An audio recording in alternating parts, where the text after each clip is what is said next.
ว่าแม่อยู่จังใดน้ออยู่ดีสบายอยู่บ่หรือจังใดคันเห็นผู้อื่นเฮ็ดแนวนี้นั่นพ่อแม่บางคนก็น้อยใจลูกบ่ค่อยเอาใจใส่อันนี้เรียกว่าผู้เฒ่าว่าเวเพราะความจริงนั่นคนเฮานั่นมันมีอยู่สองส่วนธรรมดาส่วนของร่างกายนี่ส่วนหนึ่งส่วนของจิตใจนี่อีกส่วนหนึ่งมันคนละอย่างความทุกข์กับคนละอย่างความสุขกับคนละอย่างบางคนก็อาจสิมีร่างกายสุขภาพสมบูรณ์แต่สภาพจิตใจอาจสิบ่สมบูรณ์ก็ได้บางคนอาจสิร่างกายบ่ค่อยสมบูรณ์ปานใดแต่ว่าสภาพจิตใจน่ะสมบูรณ์ก็ได้บางคนร่างกายอาจสิสมบูรณ์จิตใจก็อาจสมบูรณ์ก็ได้แต่บางคนทั้งร่างกายก็บ่สมบูรณ์สภาพจิตใจก็บ่สมบูรณ์ก็ได้ที่นี่ความทุกข์ผู้ใดร่างกายบ่สมบูรณ์และจิตใจบ่สมบูรณ์เนี่ยอันนี้เป็นทุกข์หลายกว่าผู้อื่นเรียกว่าทุกข์ทั้งสองทางที่พวกเขาทั้งหลายได้เห็นคู่มือนี่ล่ะร่างกายก็บ่สมบูรณ์คือหมายถึงว่ามันโรคภัยไข้เจ็บหรือบางที่อาจสิพิการตามเหตุตามปัจจัยเป็นบาปเป็นกรรมที่สั่งมาอาจสิตาบอดหูหนวกเป็นต้นตาบอดแล้วยังบ่พอหูหนวกแล้วยังบ่พอใจภายในก็บอดนำตาภายในก็บอดนำหูภายในก็บอดนำอันนี้ทุกข์หลายประเภทชีวิตนี่เกือบสิบ่มีค่าอีหยังเลยพุ่นล่ะอยู่ลักษณะคือกันกับสัตว์อบายร่างกายเป็นมนุษย์แต่สภาพจิตใจเนี่ยคือกับอยู่ในอบายภูมิหาความเจริญบ่ได้จักอย่างทั้งร่างกายก็บ่เจริญทั้งสภาพจิตใจก็บ่เจริญนี่เป็นแน่นั่นก็มีส่วนผู้ใดมันร่างกายอาจสิสมบูรณ์แต่สภาพจิตใจอาจสิบ่สมบูรณ์อันนี้ก็บ่ต่างอีหยังกับพวกเปรตอีกประเภทหนึ่งประเภทใดนี่ประเภทที่โภคสมบัติมากมายมหาศาลแต่บ่ค่อยได้อยู่ได้กินลักษณะนั้นสภาพจิตใจนี่หาสมบูรณ์บ่ได้เลยคือหมายถึงความเย็นความเยือกเย็นแห่งจิตใจความผ่องใสแห่งจิตใจสิบ่มีจังซี่ถึงว่าสิอยู่ในโภคสมบัติปกครองโภคสมบัติเครื่องกับเปรตเฝ้าทรัพย์ลักษณะจังซั่นเพราะฉะนั้นจังหาความสุขก็บ่ได้ทีนี้บางคนร่างกายอาจสิบ่สมบูรณ์อาจสิตาบอดหรือหูหนวกเป็นต้นแต่ว่าสภาพจิตใจนั้นสามารถที่อยู่ด้วยความสงบเย็นได้อาศัยศีลอาศัยธรรมเป็นข้อปฏิบัติก็สามารถที่อยู่ด้วยความสงบเย็นได้ถึงว่าร่างกายมันสิเป็นไปตามเหตุตามปัจจัยของบาปที่มันปรากฏผลบาปปรากฏนี่น่าคิดคำว่าผลบาปมันปรากฏมันบ่ปรากฏแต่สภาพจิตใจอย่างเดียวมันบ่งบอกฮอดอัตภาพร่างกายวิบากของกรรมเนี่ยมันสามารถที่เฮ็ดให้คนเฮานี่แตกต่างกันได้โดยที่บ่มีสิ่งใดที่ต้านทานมันได้เลยนะวิบากกรรมเนี่ยจะว่าความจริงอยู่น้ำพ่อน้ำแม่ก็เกิดน้ำพ่อน้ำแม่คู่เดียวกันก็แทนที่สิคือกันจังซี่นะก็บ่คือความจริงเฮาเอาแม่พิมพ์เนี่ยรอปูนก็ดีรออีหยังก็ดีออกมาเนี่ยคันแม่พิมพ์มันยังปกติคือเก่าอยู่นี่มันบ่บิดมันบ่เบี้ยวเนี่ยมันก็สิออกมาคือกันก็สิบ่ต่างอีหยังกันว่าซั่นเนาะรอออกมาอย่างเขาเจ้าเฮ็ดพระพุทธสันติสุขเฮาจังซี่500องค์500องค์นี่เฮ็ดมาคือกัน100องค์ก็เฮ็ดคือกัน คือเขาเจ้าอัดหูปมาจังซี่ล่ะ ฟิล์มใบเดียวแผ่นเดียวกันก็อัดออกมาก็คือกันอันนี้ความจริงมันเป็นอย่างสั้น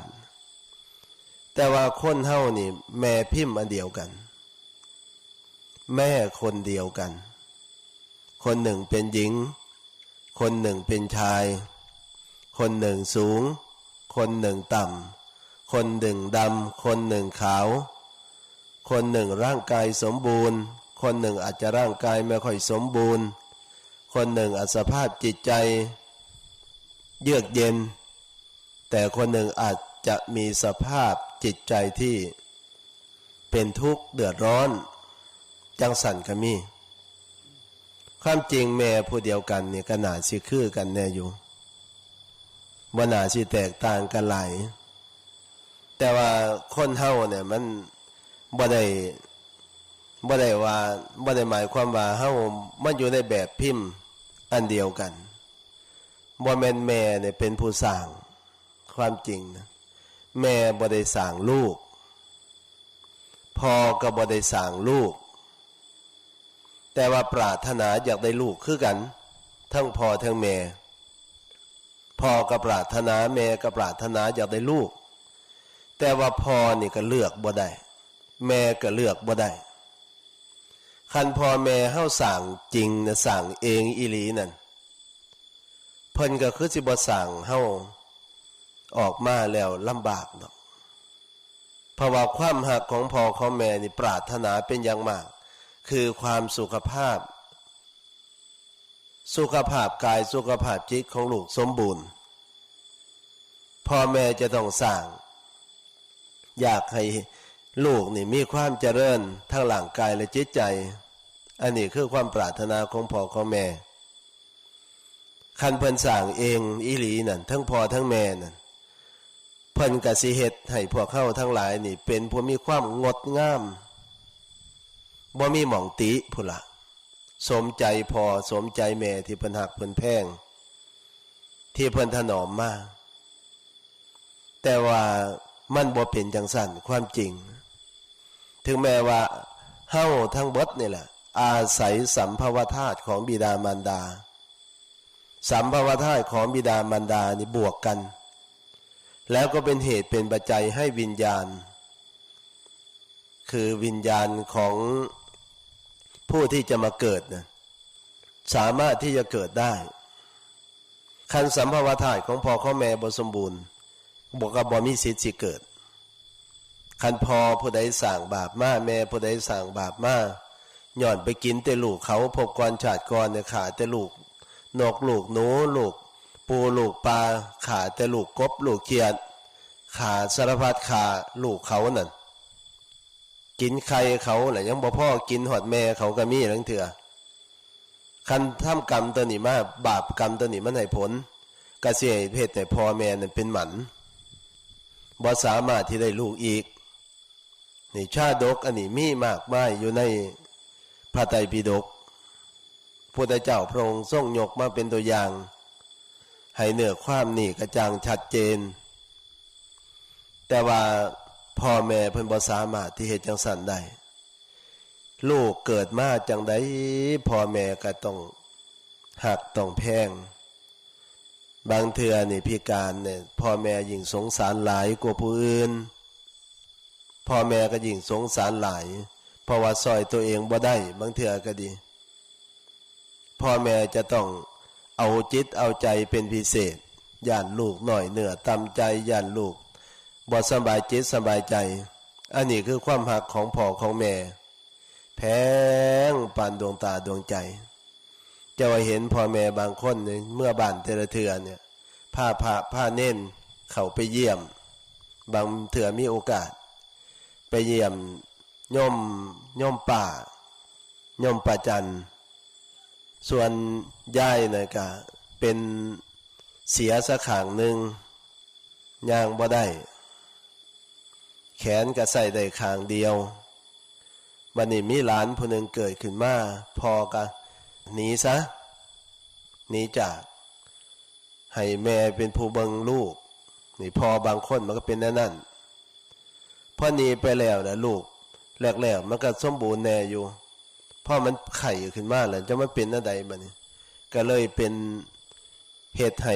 สุขภาพร่างกายน่ะใส่งานบ่ได้เลยเดี๋ยวนี้10กว่าปีเกือบ20ปีแล้วยังนอนอยู่ตลอดส่วนยายก็ลูกบ่ได้มีแต่ลูกนั่งได้แล้วก็ช่วงแล้วมีเหือมีแห้งในจังหน่อยก็อยู่กับหลานเวลาสิเอาเศษนั่นเศษนี่ให้หลานกับมือเดียวน่ะแก่กันไปเบิ่งแล้วเป็นตาเบิ่งแต่ว่าแม่ก็โอ้ยเอาใจใส่ว่าซั่นเถาะพี่ๆน้องๆก็คือกันให้ความเมตตาให้ความเอ็นดูสงสารพอแต่เกิดมาบ่ทันได้ย่างจักเทื่อเดี๋ยวนี้ยังนอนอยู่คันเฮาไปนี่หัวอักเบิ่งโทรทัศน์หัวอยู่อักอันนี้ไปเบิ่งแล้วก็เป็นสิ่งที่น่าคิดอันนี้พ่อแม่เพิ่นสั่งให้เฮาบ่ได้ตัวนี้แต่พ่อแม่เพิ่นให้เฮาสามารถที่ให้เฮานี่มาเกิดได้แต่ว่าบุญกรรมนำแต่งนั้นพ่อแม่บ่สามารถที่ป้องกันลูกบ่ให้เป็นจังซั่นได้ถึงว่าสิเป็นจังไดก็ตามว่าจังเถาะพ่อแม่นี่ยอมรับเบิดทุกสภาพของลูกสิเกิดมาเป็นยิ่งก็ตามเป็นชายก็ตามเป็นผู้งามก็ตามเป็นผู้ขี้ไล่ก็ตามพิการก็ตามบ่พิการก็ตามพ่อแม่นี่สิเบิ่งสิแย่งตลอดอันนี้ความจริงมันเป็นอย่างสั้นเพราะฉะนั้นเนี่ยกรรมของคนเฮานี่จังเฮ็ดให้เป็นไปต่างๆกันบ่แม่นพ่อสร้างให้บ่แม่นแม่สร้างให้คือบางคนไปจมให้แต่พ่อแต่แม่ว่าพ่อแม่นี่พาทุกข์พายากเกิดขึ้นมาแล้วอีหยังก็บ่มีได้ฆ่ากำปั้นเอาอีหยังต่างๆนี่ลูกบางคนมันจมความจริงเพิ่นให้นอนอยู่ในท้อง7เดือน8เดือน9เดือนเนี่ยมันก็ดีพอตายแล้วที่เพิ่นให้นอนน่ะเพิ่นบ่กินยาแทงออกเพิ่นบ่ไปรีดออกมันก็บุญพอตายแล้วว่าซั่นเถาะออกมาแล้วเพิ่นก็ประคบประงมจนใหญ่ขึ้นมานั่นซ้ำพ่อแม่เพิ่นเสียขี้เสียเหี่ยวไว้ซ้ำนี่ก็เหลือกินเหลืออันหันแล้วคุณบุญคุณของพ่อของแม่ว่าซั่นเนาะแต่ลูกบางคนมันไปด่าพ่อด่าแม่เจ้าละพาข่อยทุกข์ข่อยยากเกิดขึ้นมาแล้วบ่มีหยังนำเพิ่นเงินก็บ่มีสมบัติอีหยังก็บ่มีเฮ็ดให้ข่อยทุกข์ข่อยยากมันเป็นนำสู่เจ้านี่ล่ะบ่สร้างไว้อีหยังต่างๆมันก็เว้าจังซี่ก็เว้าลูกบางคนมันขี้โหดสามานอันนี้เป็นสิ่งที่น่าคิดพ่อแม่เพิ่นลดแพ่งปันดวงตาดวงใจว่าซั่นเถาะเพราะว่าเพิ่นบ่มีอำนาจใดๆสิไปเฮ็ดให้ลูกเป็นไปจังซั่นได้มันกรรมของไผของมันลูกก็สั่งมาพ่อลูกพ่อแม่ก็สั่งมาพ่อพ่อแม่เพราะฉะนั้นลูกผู้ใดนี่บ่เชิดชูคุณของพ่อของแม่เนี่ยว่าง่ายๆซะคำบ่เชิดชูคุณของพ่อของแม่นี่ก็ถือว่าพ่อแม่เฮานั้นบุญหน่อยอีหลีตาลุตนเพิ่นว่าง่ายๆว่าเป็นตาลุตนเพิ่นไปเบิ่งนี่ที่ไปคู่มือนี่บ่แม่นไปซื่อๆนี่ไปเบิ่งว่าซั่นเถาะสังเกตเบิ่งชาวโลกนอกจากที่ใส่พิจารณาตามหลักที่พระพุทธเจ้าตรัสไว้แล้วก็ไปเบิ่งความจริงของโลกมันเป็นจังไดความจริงของชาวโลกมันเป็นจังไดแล้วเทื่อพอก็ดีแม่ก็ดีขายข้าวปุ้นบางคนก็ขายน้ำหวานบางคนก็ขายหั่นขายนี่เบิดมื้อเบิดเว้นลงทุนก็บ่แม่นน้อยบางเทื่อนี่ขายตากแดดเหือย่อยเหือยังว่าซั่นเถาะได้กำไรเทอละบาท2บาท3บาท4บาทเก็บหอมรอมริบเอาไว้เบิดมันเป็นสิ่งที่น่าคิดจะว่าไปแต่ละเทื่อไปเบิ่งในตลาดร้านลี่ไปหันไปนี่ไปเบิ่งว่าซั่นเถาะหลังเทื่อพ่อแม่นี่สุกล่อกว่าสิสุกได้นี่สุกล่อบางคันนี่มันพิลึกอีหลีเขาเจ้าบรรทุกของว่าซั่นเถาะสุกไปตามถนนหนทางบางเทื่อก็ได้ขายแน่บ่ได้ขายแน่เบิ่งแล้วก็ดีจะว่าเห็นพ่อผู้เฒ่าผู้หยังนี่ไปขายสิ่งขายของก็มีแต่บอกผู้เห็นซื้อแน่โหลดแซ่บบ่แซ่บก็สร้างมันซื้อโหลดกว่าสิออมได้ว่าจันเถาะพ่อแม่บางคนนี่ก็ไปขายหันขายนี่เบิ่งแล้วนี่ไปจอดรถเบิ่งว่าจันเถาะจอดรถนี่ให้พอออกไปหารถซื้อหันซื้อนี่นั่งเบิ่งอยู่ในรถแล้วเทื่อโดนๆก็บ่มีผู้ซื้อเทื่อนึงก็นั่งอยู่หันแล้วเทื่อก็สุกรอไปกว่าสิกลุ่มมือกลุ่มเว้นกว่าสิได้เงินมาบาท2บาทโอ้ยว่ะคันลูกผู้ใดผ่านเงินพ่อเงินแม่ผ่านพ่อผ่านแม่นี่ จะว่ามันบาปพิลึกพิโลล่ะใส่เงินเนี่ยบ่ได้คิดเบิ่งคำนึงถึงว่าก่อนสิได้มาบาท1 2 บาท5 บาท10 บาทอันพอก็แม่หานั่นโอ้ยจังว่าไปเบิ่งแล้วพิลึกพิโลอีหลีเด้มันเป็นสิ่งที่น่าคิดจะว่าลูกๆทุกคนเนี่ยคันบอกว่าพ่อเพิ่นทุกข์เพิ่นยากถึงขนาดนั้นลำบากถึงขนาดนั้นแต่เพิ่นก็สู้เบิ่งความอยู่ความกินของพ่อของแม่นี่กินยากเด้เงินบาทหนึ่งสิซื้อสิ่งซื้อของมากินอย่างอร่อยนี่ยากแต่ว่าลูกบางคนได้เงินแล้วนี่ไปซื้อเหล้าซื้อยามาสูบไปซื้อเหล้าซื้อเบียร์มากินบ่ได้คำนึงถึงว่าเพิ่นยากส่ำใดกว่าสิได้มาแต่ละบาท2 บาทหูดหัวเหล้าเกาหัวหญ้าอย่างเพื่อเจ้าเฮ็ดให้หน้ามื้อนี้ผมก็ไปนั่งเบิ่งเขาเจ้าไม่ออกดำหน้าพอออกดำหน้า7 คน8 คน90กับเด็กหน่อยมื้อนี้ไปปั่นน้ำแข็งเฮ็ดน้ำแข็งให้เขาเจ้าซิมเบิ่งเอาซิมเบิ่งเด้อว่าซั่นไปเบิ่งว่าซั่นเถาะเขาเจ้าเฮ็ดให้เห็นหน้าคันฝ่าฝนตกลงมาถูกต้องตามฤดูกาลก็ใครแน่อันขี่รถไปรถมานี่สังเกตว่าซั่นเถาะไปบางบ่อนี่เขามันสิบ่เป็นเขาให้บักใหญ่ว่าจะต้องลงทุนทั้งไถทั้งขาดทั้งอีหยังต่างๆนี่เบิ่งแล้วมันบ่กลุ่มมันนี่ลองคิดเบิ่งว่ามันสิลำบากส่ำใดบางบ่อนก็แห้งบ่มีน้ำมีในชีวิตนี่ต้องรอธรรมชาติความเป็นอยู่ต้องรอธรรมชาติคันธรรมชาติบ่เป็นไปตามที่ความคิดไว้ลำบากบ่แม่นน้อยทั้งเรื่องการอยู่การกินว่าจะต้องสิหามาได้แต่ละอย่างว่าซั่นเถาะกว่าจะได้มาเป็นอาหารหวานข้าวให้ลูกให้เต้าได้กินขันบอกมาหาทั้งวัดเท่ากับกว่าจะได้แบ่งว่าจันเถาะแบ่งอาหารหวานข้าวเห็นต่างๆนั่นได้มาเดี๋ยวความยากความลำบากนั่นแบ่งเอามาถวายครูบาอาจารย์ประสงค์สมณเณรทั้งวัดนำเบื้องแล้วบ่แม่นเรื่องง่ายปานใดคันจิตใจบ่มีศรัทธาภาษาทะในคุณของพระตรัยอีหลีเขาเจ้าก็เฮ็ดบ่ได้แต่ว่าอาศัยน้ำจิตน้ำใจของพ่อของแม่ที่หักลูกหักเต้าอีหลีเบิ่งแล้วปู้จะมันเป็นตะเบิงไปแต่ละเทือนี่ต้องได้วัดสันเถาะไปเบิ่งสัจธรรมของโลกมันเป็นจังไดอันนี้ปาโลกปันบอกเฮาทั้งหลายฟังเพราะว่าพ่อแม่นั่นเพิ่นปรารถนาอีหลีอยากเห็นความเจริญของลูกทั้งด้านร่างกายและจิตใจส่วนลูกเกิดขึ้นมาแล้วสิเป็นจังไดพ่อแม่ก็ยอมรับเบิดทุกสภาพคือกล่าวมานี่หักปันดวงตาแพ่งปันดวงใจจะว่าลูกผู้ใดว่าสันเถาะคันเหตุให้พ่อแม่ได้ปลื้มอกปลื้มใจภูมิอกภูมิใจโดยเฉพาะการบวชเป็นสิ่งที่ปรารถนาของพ่อของแม่เป็นอย่างมากส่วนพอบวชบัดนี้ลูกเต้าที่เป็นสัมมาทิฏฐินี่ก็ย่อมภูมิใจอีหลีบ่แม่นว่าข้าเจ้าบ่อยากเลี้ยงพ่อบ่แม่นข้าเจ้าบ่อยากเลี้ยงแม่เป็นความภูมิอกภูมิใจอีหลีคือกับพ่อแม่ให้ลูกบวชนั่นแหละบ่ต่างอีหยังกันมันเกิดความภูมิอกภูมิใจอีหลีว่าซั่นเถาะเห็นชายผ้าเหลืองของลูกนี่โอ้ยบ่มีแนวใดสิทอว่าซั่นเถาะบางเทื่อต้องความตื่นตันใจอิ่มใจเอิบอิ่มใจด้วยอำนาจแห่งปีติธรรมปีติธรรมเกิดขึ้นในดวงจิตของพ่อของแม่ย่ามใดว่าซั่นเถาะมันจะเป็นเหตุให้เกิดความตื่นตันใจความตื่นตันใจตัวนี้แหละมันจะเป็นเหตุเป็นปัจจัยให้น้ำตาของพ่อของแม่ไหลซึมอาจสิไหลเข้าทางในท้องอาจสิไหลออกมาทางนอกด้วยความปลื้มอกปลื้มใจปีติยินดีเพราะนั้นคันเฮาบวชเข้ามาแล้วเนี่ยคันบ่สนองคุณในส่วนนี้นะคือเฮาเฮ็ดไปมาล่ำมาร้อยนั่นบาปหนักบ่แม่นธรรมดานี่บวชเข้ามาแล้วนะพอเพิ่นภูมิใจยังอยู่เฮือนจังสิสมมติว่าเฮาบวชเข้ามาแล้วนี่เพิ่นเบาใจสบายใจบ่ได้เป็นห่วงพะวักพะวงเด้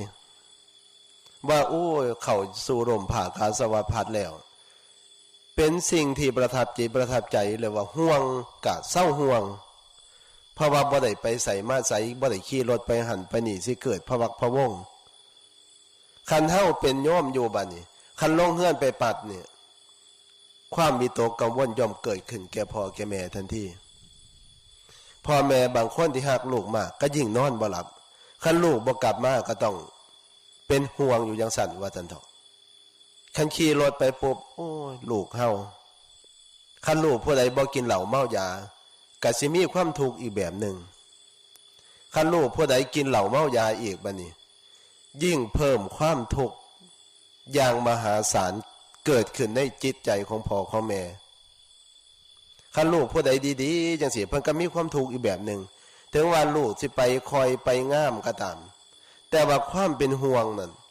บ่เคยเหือดแห้งไปจากดวงจิตดวงใจของผู้เป็นพ่อเป็นแม่บ่เคยเหือดแห้งไปจากดวงจิตดวงใจว่าซั่นเถาะคันลูกเต้าอยู่ดีสบายอยู่เฮือนอยู่ซ่านเนี่ยเพิ่นจังนอนตาหลับสบายอันนี้คือความเป็นห่วงแต่ว่าคันเฮาบวชเข้ามาแล้วบัดนี้คันว่าเฮาประพฤติดีปฏิบัติชอบอยู่ด้วยความสงบเสงี่ยมคันพอบวชบัดนี้ลูกเต้าก็ภูมิใจคันว่าพอบวชเข้ามาแล้วพอบ่ได้เรื่องอันนี้ลูกก็บ่อยากเข้าวัดเด้สังเกตเบิ่งพ่อไม่ออกว่าเนาะคันเข้าก็เข้าแบบนึงนั่นอยากอายเพิ่นคันลูกบวชลูกบ่ค่อยเข้าทางเข้าทางปานใดคันพี่น้องมาก็มาแบบนึงเด้บ่แม่นมาด้วยความภูมิใจเด้ยังมีวิตกกังวลอยู่ว่าซั่นเถาะจักลูกสิเป็นจังไดจักหลานสิเป็นจังไดคันมาฮอดแล้วเฝ้าถามก่อนหมู่โลดว่าเป็นจังได๋คะหน่อยหลวงปู่เป็นจังไดน้อคะหน่อยลูกคะหน่อยเป็นจังไดหลานคะหน่อยเป็นจังไดรู้ได้คันสมมุติว่าเฮาอยู่กันสบายบัดนี้ประพฤติถูกต้องบัดนี้ตามธรรมตามวินัยอยู่ด้วยความสงบเย็นคันเพิ่นเย็นใจแล้วเข้าใจว่าเฮาประพฤติปฏิบัติถูกต้องแล้วอันนี้สิเป็นบุญเป็นกุศลอย่างมหาศาลอีกพ่อแม่เขามาวัดมาว่านี่จะมาด้วยความภาคภูมิใจมาด้วยความเอิบอิ่มใจพี่น้องญาติๆเข้ามานี่สิสังเกตเบิ่งโลดว่าซั่นเถาะคันฮู้จักว่าลูกเจ้าของดีหลานเจ้าของดี